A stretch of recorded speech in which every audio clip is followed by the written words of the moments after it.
Good afternoon, everyone. Good afternoon. Hi, Karine. Hi. I haven't seen you in a while. This is a good day. You all have just heard the terrific news from the president that after 15 months of war, Israel and Hamas have reached a ceasefire and hostage deal. This deal will halt the fighting in Gaza, surge much needed humanitarian assistance to Palestinian civilians who have been living in dire conditions, and it will reunite the hostages, including Americans, with their families after more than 15 months in captivity, experiencing unimaginable suffering.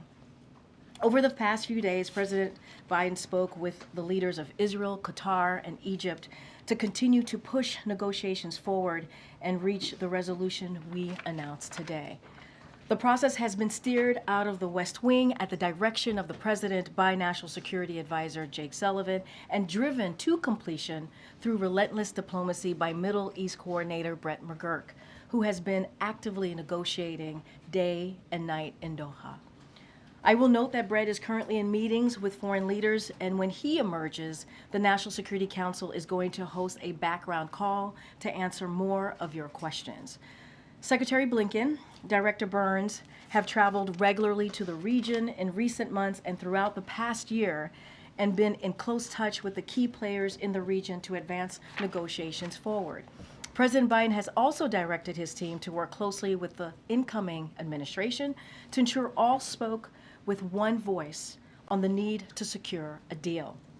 As the president said, we have reached this point because of the pressure Israel has put on Hamas, while with the backing of the United States.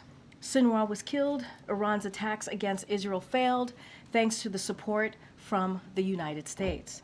We have built a coalition of nations to defend against Houthi attacks. We negotiated a ceasefire after Hezbollah was significantly weakened, and Iran is weaker today than it has been in decades. These developments, which the United States helped shape, have created new conditions in the region, conditions that have led to the outcome we are seeing today. Today, even as we welcome this news, we remember all of the families whose loved ones were killed in Hamas's horrific October 7th attack, and the many innocent people who have been killed in the war that followed. It is long time for the fighting to end and the work of building peace and security to begin. The families of the American hostages are at the forefront of our hearts and minds today. They have been through a terrible ordeal that I cannot begin to imagine. Under this deal, President Biden is determined to finally bring their loved ones home. Now, again, Brett McGurk is the best equipped to answer the specific implementation questions, as he has been directly involved in extensive negotiations, obviously on the ground. In the meantime, we wanted to come out here to speak to the news and also answer any other questions that you may all have. But before I even move forward to taking your questions, I want to do one of those, as a former senator, now President Biden would say, a point of personal privilege here. Today is the 537th briefing of the Biden-Harris administration. This is my 306th briefing and the final briefing of the administration. Before I get to all your questions, I just want to say a few things and also just give out a few thank yous, if that's okay. So we had the first briefing of this administration on Inauguration Day, because President Joe Biden wanted to make clear the importance of daily press briefings and the vital role that the press plays in our democracy.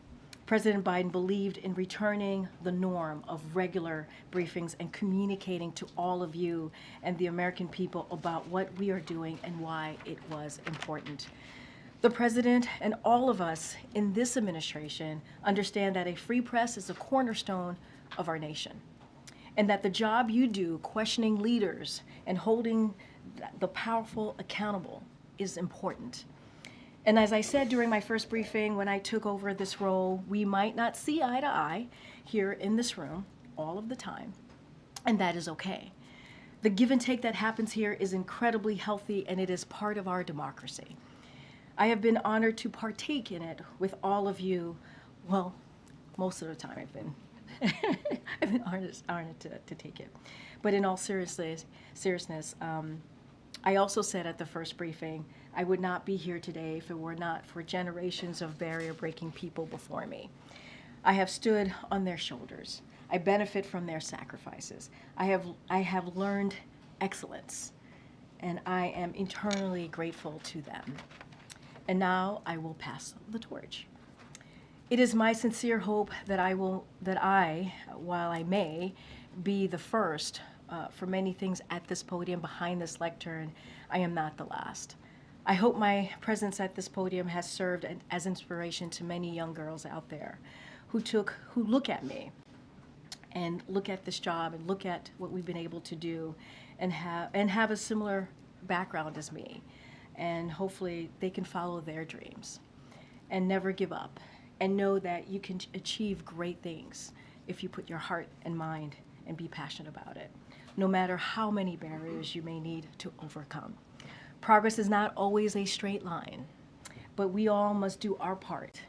In the words of Dr. Martin Luther King Jr., whose birthday is indeed today, bend it towards justice and pay it forward.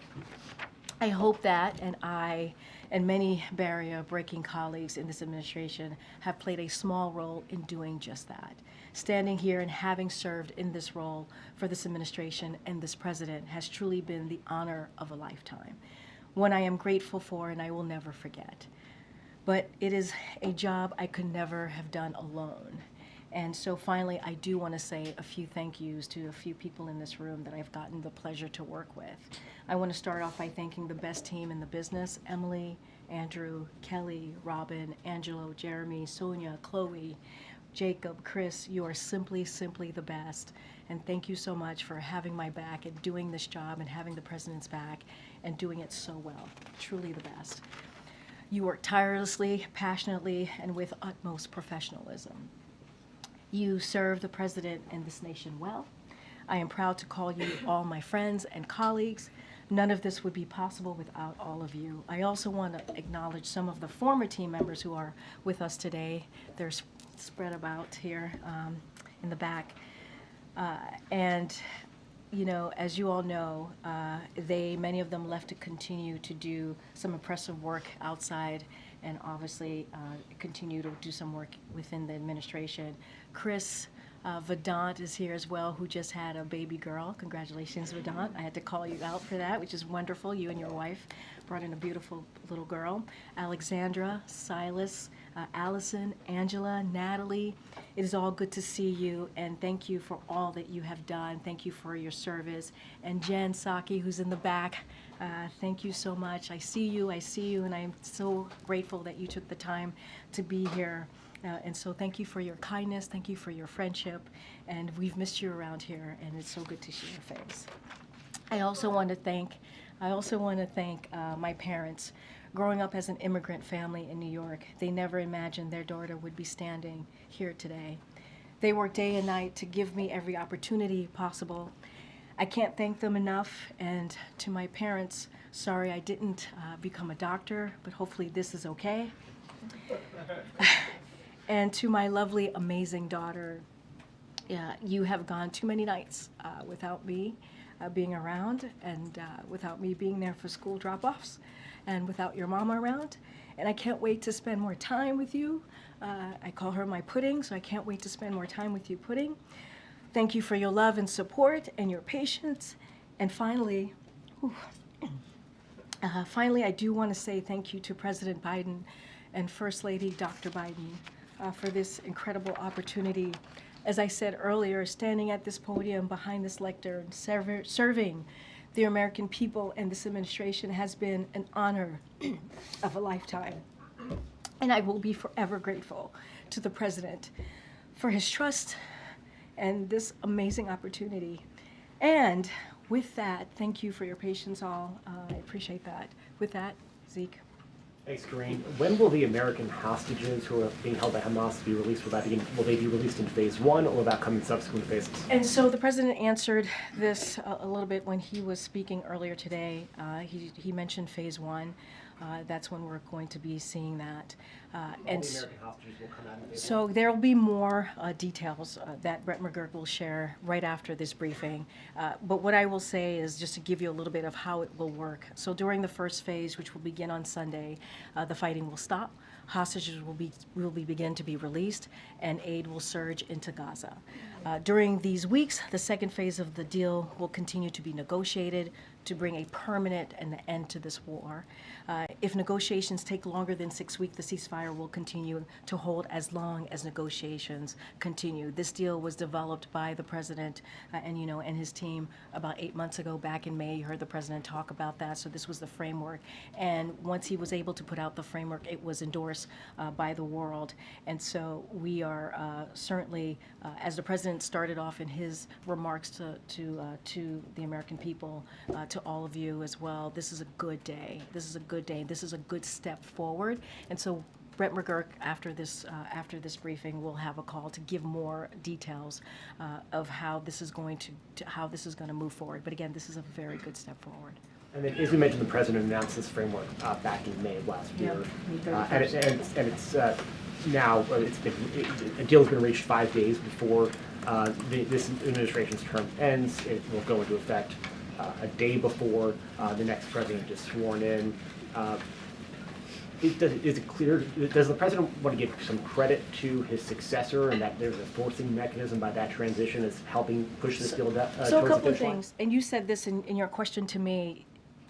This is a framework that the president put forth about 8 months ago, back in May. Again, it was endorsed by the world when he put out this framework. His team has worked, because of the direction of the president, obviously, has worked 24/7, night and day, to get this done. You're going to hear directly from Brett McGurk, who's been on the ground, who's been in Doha at the direction of the president, obviously, with the leadership of National Security Advisor Jake Sullivan. And what we see this day as, this is a good day. This is a good day. Hostages are going to be able to go home, including American hostages, to their families. And after, 15 months since Hamas did something so unimaginable, launched an attack that was so dreadful. We lost so many lives because of that attack on October 7th. And we have been working around the clock to get this done. And so that's how we look at it. We're going to continue to speak with the Trump transition. You heard even from National Security Advisor Jake Sullivan on Monday talk about how they have been coordinating with the Trump team, keeping them abreast, having regular conversations with them about this. And now we understand that this is going to be implemented by the next team. And so we're going to continue to work with until January 20th, we're going to continue to work closely with the Trump transition team. We have to remember what we have seen from this president over the last 8 months, since 15 months, as we're talking about this particular matter. That's what American president does. That's what they do. And that's what we've seen from this president and his leadership. And you mentioned that this deal will be implemented by the next president. There's coordination between the White House and the incoming administration. Has the president spoken at all with his successor? And outside of the very brief ceremonial tea that they will have on the morning of the 20th, does he plan on having a more substantive conversation with him about his strategy and the briefing and the relationships that went into this agreement? Well, Zeke, I will remind you, when he invited the President-elect Trump to the White House, they met for more than 90 minutes. And that's a pretty long time, significant time to have a heart-to-heart, a bit of a conversation. So that happened, as you know, right after the election. I don't have anything to read out at this time of upcoming conversation or conversations that's happened since their meeting in the Oval Office. But again, the Trump transition team and our team have been in constant communication, having these conversations, keeping them abreast. This president made a commitment. He made a commitment that he wanted to see a peaceful transfer of power, something that he didn't get 4 years ago. But he wanted to make sure to continue that tradition and do a peaceful transfer of power. That's what you have seen. He wanted to make sure the transition was effective, efficient, and that's what we have provided. And like I said, we're going to be in close touch with our team and their team in the next couple of days. And just lastly, on a different topic, you've said the president has been weighing preemptive pardons for all sorts of officials who he fears may be targeted by the incoming administration. Has he made a decision? And given that this is the last briefing, if he were to decide to issue those pardons, could you commit now that there'll be an opportunity to ask questions of the outgoing administration before noon on the 20th about any of the presidential actions? I don't have anything to announce. You are correct. You could expect more pardons. I'm not going to go into details of what that's going to look like. It is not unusual for a president to do that. And so you should expect that from this president. I'm not going to make any commitments right now. I'm not going to lock ourselves into a potential another opportunity to ask questions about the pardons. But what I can say is stay tuned, and there'll be more to share. And I'm sure the president's going to want to continue to engage with all of you in the next couple of days. Okay, Louisa. Thank I haven't you, seen you in a Karine. while. Good to see you. It's good to see you, and thank you so much for taking our questions so often. Thank you. I Really appreciate that. it. Thanks, Louisa. So, in terms of implementing the terms of this agreement, how confident is President Biden that the incoming administration will do that, and have they offered any assurances that they will carry them out? I think there's a commitment to move forward with this deal. I think there's a commitment to make sure that there's an end to this war. Obviously, hostages are going to be coming home. Obviously, we've been in very close touch with the Trump transition. And the president was asked some variation of that question moments ago after he spoke, and he said he is very much indeed confident. So look, we understand this is going to be implemented by the next team, as I just stated. We are going to work closely, in close coordination with the Trump team. As the president has said, and I have said also moments ago, we want this to be in one voice, right? I think that's what you have seen in the past couple of weeks, how we have moved forward in one voice. And this is what's important for the hostages, to get them home, to make sure that we're getting that humanitarian aid into Gaza, and to ending this war that has taken a lot of innocent lives. And so that is the commitment. That is the commitment that you can see from us, and that's what the president believes, that he is confident in how we're going to move forward. Tonight, President Biden is going to be delivering a farewell address. Ahead of that speech, we got a long list of what he views as his greatest accomplishments. Yeah. Over 100 pages, I believe, right? Did you read? Did you have every word? We have every Can you talk about what he thinks his greatest failures are, and whether he will address those tonight to the American public? So look, this is an important moment for the president. He has been working on the speech, because obviously these are farewell remarks, but he is obviously going to be talking directly to the American people. It is not going to be partisan. This is something that, and not just forget, it's not just about the last 4 years of his administration. He is stepping down from his career, right? More than 50 years of public service that this president has done as senator, as vice president, as president. So you can imagine the president has a lot to say, a lot of thoughts that he wants to share, really touch on the moment that we're in right now. And so that's what you're going to hear from the president. What he wants to do, obviously, is also be positive, talk about what we have been able to do. This is a president that speaks about possibilities and how he sees this country moving forward. And so that's what I could speak to. I'm not going to get ahead of what specifically what the president's going to say. I'm not going to go into line by line, but I can say, and I'd love to say that from here, is stay tuned, and I will leave it there.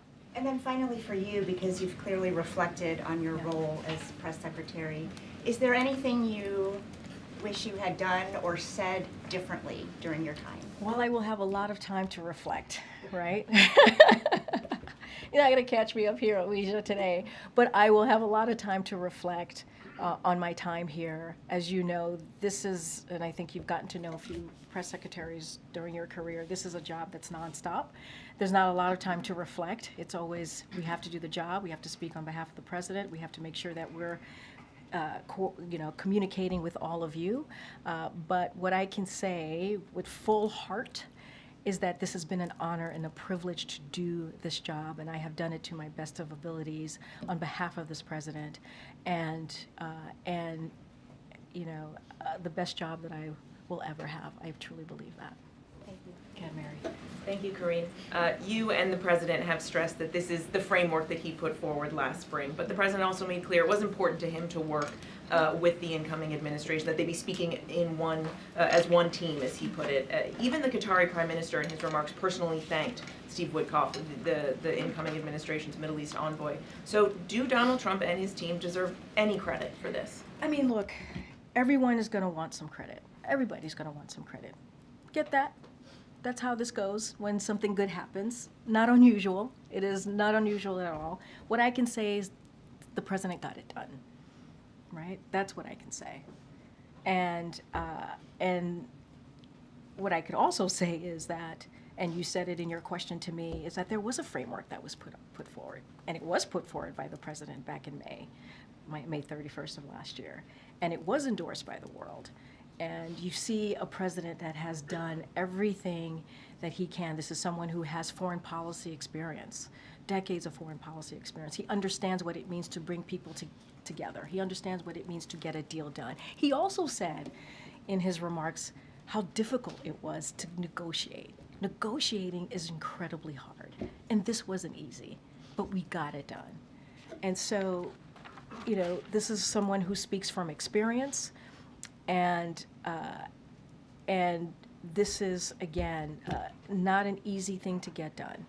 But as we've said, and I've said multiple times, and I think Jake Sullivan said this obviously recently when he was here on Monday, we were able to work closely with the Trump transition team and coordinate with them. But again, this is a framework that the president put out, and negotiations aren't easy, and this was one of the toughest negotiations that he experienced, and this is something that the president shared with all of you. And does the president have any plans to talk to the families of the hostages, or has he talked to them today? So as you know, the president and this administration has been in regular touch with the hostages hostage family, and have obviously always communicated with them that how much we're with them and the work, everything that we're doing to try to bring their loved one home. And we have stayed in constant communication with them. I don't have anything to read out as a call to any of the American hostages or the families at this time, but I can say that the president is, as he said, this is a really good afternoon, and our hearts go out. Our hearts go out to the families who have been waiting 15 months to get their loved ones home. And so this is a big deal. This is a big deal. And just on a slightly more personal note, on this, your 306th briefing, what advice do you have for your successor? So I was asked this question, I think, when my successor was announced, and it's pretty much the same, which is, obviously I wish her the best of luck.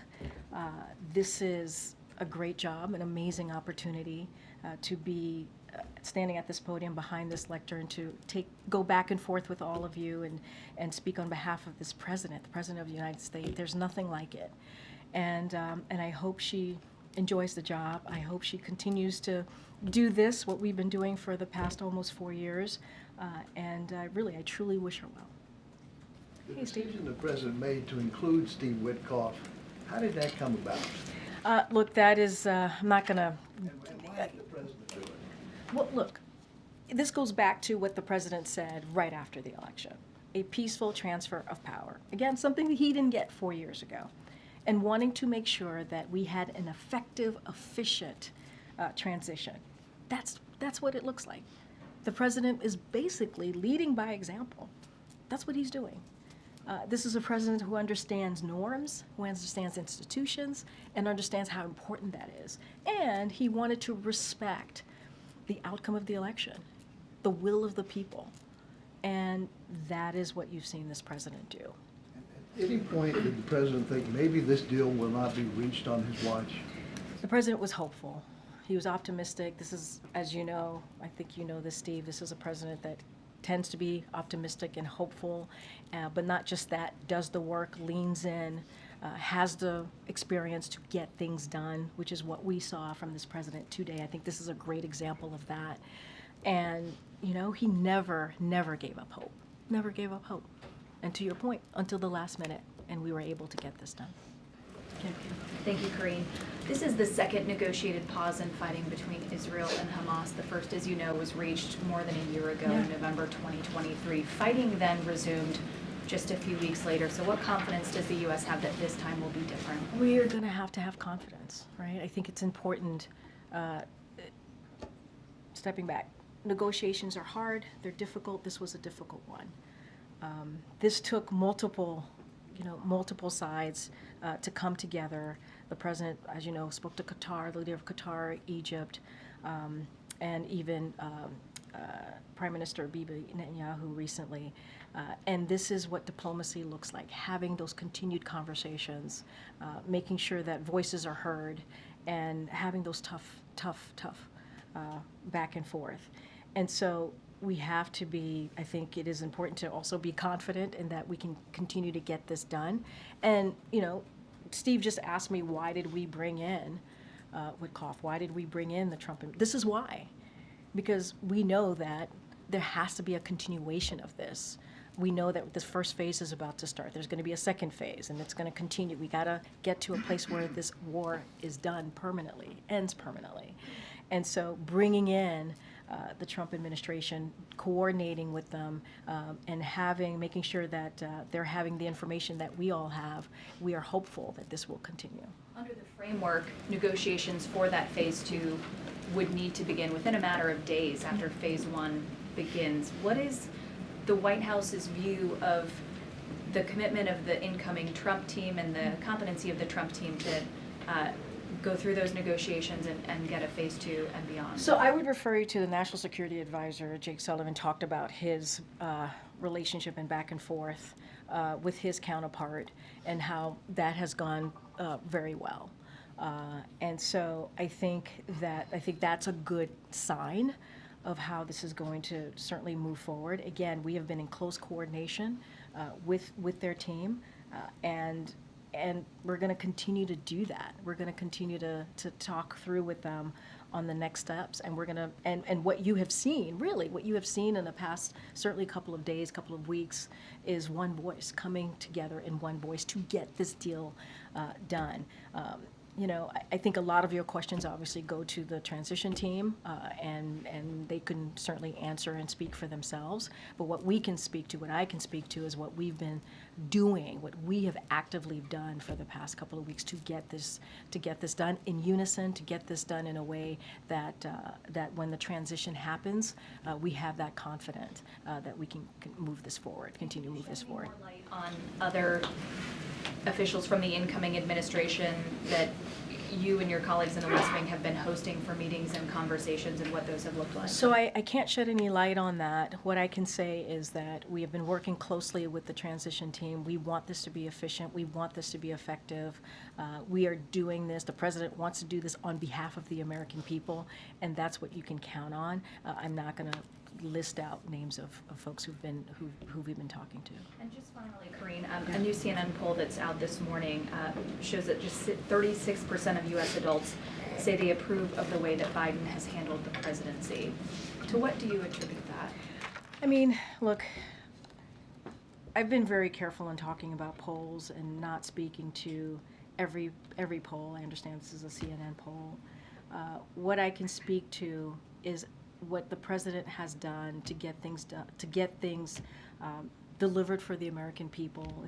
If you think about beating big pharma, if you think about lowering healthcare costs, bringing manufacturing jobs back, or manufacturing back here more broadly, if you think about insulin, capping insulin at $35 a month for seniors, all of those things that I just listed out are very popular with the American people. They are.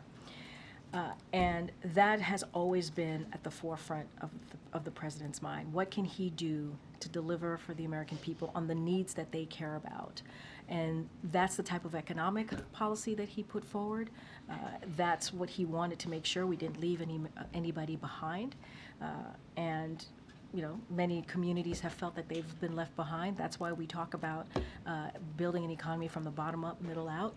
That's been his focus, and you can see the results. More than 16 million jobs created. When you think about more than 20 million small businesses started, people don't start small businesses unless they feel confident about the economy, and those two go hand in hand.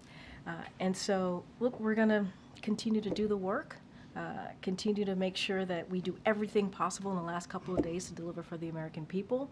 And that's the president's focus. Let's not forget, when he walked in, there was a pandemic, once in a generation pandemic. And he turned that around. And so I'm going to, the president's going to address the American people later today, farewell address, and he'll certainly have a lot to say. Go ahead, JoJo. Thanks, Karine. Yeah. Last time I'll be able to say that. I know. Thanks for taking questions these last couple of years. No problem. Thank you. Yeah, President-elect Trump, in a social media statement today, said the ceasefire deal could only have happened as a result of his election victory. What's your response to that assessment? Do you agree with that? Disagree? Look, and I think the president was asked some version of that question. I think that was the first question that he got after he spoke. And I said this, everyone's going to want to take credit. That's how these things work. But the fact of the matter is, in order for this deal to have been done, there needed to be a framework. The person who provided that framework was President Joe Biden. And we have been working on this for some time. It didn't just come together in the last couple of days. It didn't just start the last couple of days. And so, and not only that, he put together a framework. It got endorsed by the world. That's not an easy thing to do. And, and so that's part of the first thing that he was able to do. The second thing that he was able to do was support Israel, and by supporting Israel, that badly weakened Hamas. You saw what happened to Hamas's leadership, and what we were able to do to the backers of Hamas. And so all of those things mattered. Our support and what we were able to do, how this president stepped in, matters. And now we are in a situation where we're going to pass this over to the incoming administration. A lot of this is going to be implemented by the incoming administration. That is why we worked very closely with the incoming administration. And again, that is what an American president makes.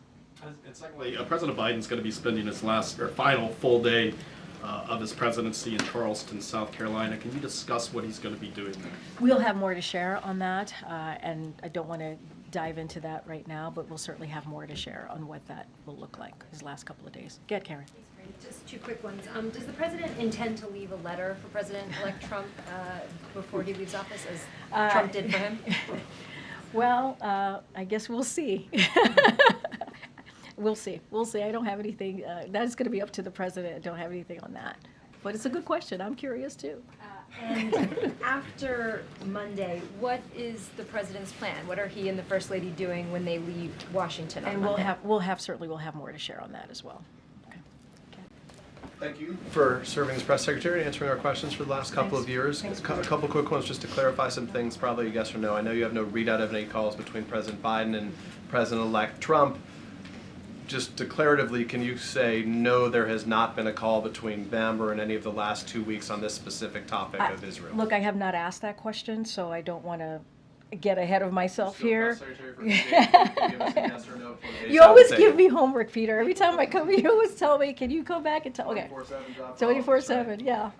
If I can ask you briefly about tonight's address, if you can take us into that room. Yeah. Who is going to be in attendance? I trust the First Lady. Will family members be Yeah. there? Who else will be there? And is there anything else surrounding it? It's a very good question. We'll have more color for you later on in the evening. What I can say is the president is certainly very much looking forward to this moment, speaking directly to the American people. It's not every day you get to do an Oval Address. He gets to do another Oval Address, obviously his last one, in prime time. And so we will certainly have more color of who's going to be in the room and what that will look like as we get closer. And then last question, I'll leave it to my colleagues, is it's tradition that at the end of the year the president would do a news conference in advance of departure. The president would take questions on a variety of different topics. What was the decision making? Why did this president decide not to do either of those before his Well, departure? I think the president, especially in the past couple of days, has been very much engaging with all of you, taking questions. He did it today. He himself wanted to stand up a moment to talk about the economy, but also take your questions just a couple of days ago. That is something that he wanted to do, and your colleagues took. Wait, let me finish. Your colleagues asked some really important questions that he was able to answer, an array of questions. And what I can say is I don't have anything to preview at this time, but certainly he's going to continue to engage with all of you, and you know, we have been, you know, he's been very much involved in going back and forth with all of you in the past couple of days, and that is something that he wanted to make sure that he did that. Were there any concerns about his public performance in a setting like that? Well, I mean, I think the issue that I have with that question, Peter, is that he literally did a press conference with all of you days ago with some of your colleagues and took multiple. That's different, you know, than an hour-long press conference. That's why I asked the question. I mean, look, but he took questions. He took questions on an array of issues, went back and forth, and he took questions today. He's been pretty consistent over the past couple of days in doing that. And that shows his performance, that those are questions that he doesn't know what you guys are going to ask, and he takes them and he answers them, and I think that is something that is important to him. This goes back to the freedom of the press, understanding how important you all are to our democracy, and understanding how having that continuation of a back and forth, even when we don't agree, is important. And so I'm pretty sure you all will continue to hear from him in the last couple of days of his administration, and he certainly looks forward to it. Karine, we're sort of dancing around who gets to take credit for this deal. No one's dancing around here. Colleague at the State Department briefed our colleagues that President Trump was critical in getting this deal over the line. Do you not agree with that statement? I mean, look, I'm not going to speak to a random person. Literally your colleague. I don't know who this person is. I'm not going to. Oh. What I can say is, look, obviously Matt Miller will speak for himself. What I can say is there are steps that were taken here that is really important and critical, and that started with this president starting a framework that was agreed upon by the world back in May. And that was because of this president. That was because he was able to lay out his thoughts, his thinking on how to move forward with this negotiation. What I said before, this is someone who understands foreign policy as I'm talking about the president. He understands how difficult it is, and this was not an easy one. And so he has the experience. He was able to get that going, to get that started. So this has been going on for some time. It has. I mean, that's just the reality of it. That is just the facts of it. Have we been coordinating and working closely with the incoming Trump administration, their transition team? Yes. And we've been very forthcoming about that. But the fact of the matter is, it took someone who has the experience that this president had to get this going, to get this moving, to understand what negotiations look like. And that's what this president was able to bring to the table. And it got done under his watch. It got done today. And then secondly, obviously this is a really big day on the foreign policy, national security front. This is your last briefing, or the administration's last briefing. Is there a reason why John Kirby isn't here to take your questions? So look, I just mentioned that Brett McGurk is going to be holding, a National Security Council is holding up a call. I think that's going to be really important. They will talk more about the implementation of this. National Security Advisor Jake Sullivan was just here 2 days ago on Monday, and I think kind of laid out a really good framework for all of this, the thinking process, how this was going to move forward. And Brett McGurk, he is on the ground. He has all of the information. He has been there at the direction of this president, certainly with National Security Advisor Jake Sullivan leading that effort. And so he's going to have a lot more information than any of us here will have, because he's been on the ground, understanding, working with the negotiators and understanding how this process has worked. So that's how this works. Go ahead. You said that you wish your successor luck. How Have you had any extensive conversations with her No, about how this job is done? Or? I haven't, but you know, I'm not the only White House press secretary or soon-to-be former White House press secretary out there. So I'm sure there are many people for her to connect with and speak with, but I have not had a conversation with her. Thanks, Karine. How many Americans are going to be in the first tranche, and when will they start coming out? It's a good question. That's why Brett McGurk is going to be holding this National Security Council call. He will have all of that information. The president even said the same thing when he was asked a similar question, that we will have more details to share. And so the National Security Council, Brett McGurk, will share that with all of you, hopefully momentarily once this is done. I'm confused on why we're having the last briefing of the administration on what's been one of the defining wars of this presidency without being able to answer those questions. I just said he's going to hold a press call and he'll take your questions on that. Okay. I think that's important to hear directly from the person who's on the ground. I think that's an important thing to do, right? We were under the impression that there were folks here in the building who had those answers, who could tell us. National Security Council is holding up a call so that Brett McGurk can get on that call and take your questions. Okay. Why is it that you seem unwilling to extend any credit to Trump for this deal? Couldn't he just have said, you know, hold off until I'm in office? What I will say is that what we know to be true, what we know this process, how it has moved over the past 8 months, this is a deal that happened under the framework that this president put forward and was endorsed by the world. And this is also an administration that has had certainly the support, the back of Israel that helped denigrate Hamas, their military severely, weaken them. And we created, because of also doing that, we created the conditions for this deal. That is what has happened over the last 8 months. And we have talked closely, worked closely, coordinated closely with the incoming administration, and that is how we've been able to get to this point.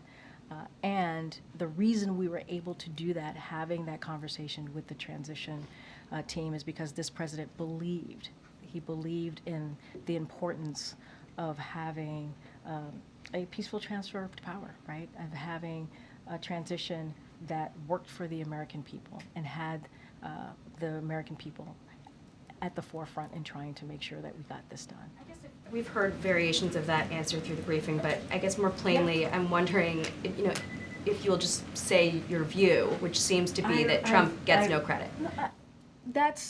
I've shared my view. I don't have anything else to share. I've shared how we got to this point. The president shared that moments ago. He laid out in very succinct way on how we got to this point. I've talked about Brett McGurk, who's on the ground talking to negotiators, has been there working at the direction of this president, the leadership, obviously, of the National Security Advisor. This has been something that has been in the works for months, way before November. That is just how this has worked.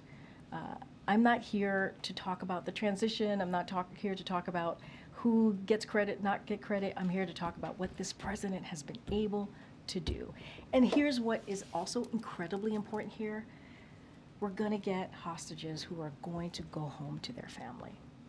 After 15 months of, I don't even want to think the horror that they have gone through. I can't even imagine it. And I think that matters. I mean, we're going back and forth about credit, but people are going to go home to their families. And that is so important. And hopefully the phases will continue and we'll get to an end of war here. And that is important. And let's not forget, increase that humanitarian aid into Gaza, because there are people there who need that aid and the assistance. I'm going to move on. Go ahead. No, I'm going to wait. No, How will you grade yourself on your goal of being the most transparent administration? Go ahead. I've taken like 3 questions. I'm going to move on. Go ahead. No answer there? Oh, go ahead. I've already taken 3 of your questions. I'm going to make sure some of your colleagues get an opportunity as well. Could you respond to the report released by the special counsel who prosecuted Hunter Biden? Specifically, he talked about Biden's claims that his son was unfairly targeted and said the president's characterizations are incorrect based on the facts in this case, and on a more fundamental level, they are wrong. He also said that politicians who attack the decisions of career prosecutors as politically motivated when they disagree with the outcome of a case undermine the public's confidence in our criminal justice system. So, I mean, a couple things there. Let's not forget why the president came to his conclusion, how he got to this point of pardoning his son. And he talked about the circumstances of this prosecution and how out of norm they were. And let's not forget there were legal experts that agreed with this president, who shared that conclusion of this president. And one of those experts is a former prosecutor, as you all know, Attorney General Eric Holder, and he was very clear. I just want to quote him. No U.S. attorney would have charged this case given the underlying facts. Had his name been Joe Smith, the resolution would have been fundamentally and more fairly a declination. Pardon warranted. And if you look at what happened here, and you look at paying your taxes, the vast majority of people who don't pay their taxes on time are not charged with criminal penalties. They're just not. They pay their penalties and fees, and that's what Hunter Biden did. And so the president wasn't alone in this, in making that. When he made that determination, he had legal experts who also agreed with how he, making this decision on pardoning his son, Hunter Biden. No concern that he undermines the public perception of the justice system. I just answered that question. I don't have anything else for you. Okay, go ahead. Hey, Karine. Thanks. I know that you said you don't have details on what the president will be doing on Sunday, but can you expound on why he chose to spend, his last day in office in South Carolina? We'll have more to share. I don't want to get ahead of that. We'll have more to share. And why South Carolina? Last thing. Yeah. Has the president spoke with Prime Minister Netanyahu, or does he plan to do so in the coming days? Well, as you know, he recently just spoke to him, spoke to the Prime Minister, and if we have more calls to read out, we certainly will do that. I know I have to start wrapping up. Go ahead. Thank you so much, Karine. On Monday, President Biden said he was more optimistic than ever about the future. Isn't he afraid or concerned that part of his legacy could be or is about to be erased by the incoming president? I mean, look, when I answered this question about, I think it was a polling question from Kayla, I also talked about, in my answering that question, how popular some of the things that the president has done. CHIPS and Science Act, bipartisan infrastructure legislation, the PACT Act, and even the provisions of the Inflation Reduction Act. And I talked about the insulin being the insulin at $35 a month for seniors. Those are things, all of those things that I just laid out are popular with the American people. And that is something that the incoming administration has to think about, Republicans on the other side of Pennsylvania has to think about. These are things that are incredibly popular. Some of them, bipartisan infrastructure legislation, CHIPS and Science Act, the PACT Act, were done in a bipartisan way. And so to undo those successes, some of the things, that, again, popular with the American people, that's something that they have to seriously think about. What we have done in those historic pieces of legislation that obviously is now law will have lasting effects on people's lives, lasting effect. So he's very confident about that. And one about foreign policy, because President Biden said his presidency restored the U.S. credibility in the world. Jen Psaki actually said that in her first briefing here, that he was going to do this. But when we talk to foreign leaders or diplomats around, many say that the inconsistency of the U.S. foreign policy is making it harder to work together and really trust that U.S. can be a reliable ally. Say that so last what do part you tell again, them? the inconsistency, you said? Yeah, of the U.S. foreign policy. Make it hard to work and trust that U.S. can be a reliable ally. So what message do you... why are they saying that? What's the inconsistency? Well, one administration come and do a lot of Cuba and Paris and all, and then you put it back, and now again it's about to be, I mean, look, I'm not going to get into what the next administration is going to do, not going to do. what I can talk about is what the president wanted to make sure and that he got done in his 4 years here, which is restore the reputation of the United States, which he was able to do. Get things done on behalf of the American people and make sure that we really mended our relationships with our partners and allies. And that's what you were able to do. You don't expand NATO if it wasn't for this president and his relationships and his experience, right? You don't support Ukraine the way that it was supported by more than 50 countries, the way that it was able to get what it needed to really be on the ground. Remember, Kyiv was supposed to fall within days. That didn't happen. That didn't happen because of this president's leadership. I'm not going to get into what the next president's going to do or not do. And let's not forget today. Today was a big day in the foreign policy space to get this hostage deal done. Hostages are going to go home. We're going to be able to get humanitarian aid surged into Gaza. And we're hopefully going to end this war. And that is incredibly important. All right, guys, I have to go. Thank you. Yep. Have you been in touch with Caroline yet? I was just asked this question. I was just asked this question. I have not been in touch with her, but I certainly wish her luck. Thanks, everybody. Why have you not been in touch with her? Come talk to me in the back. Thank you.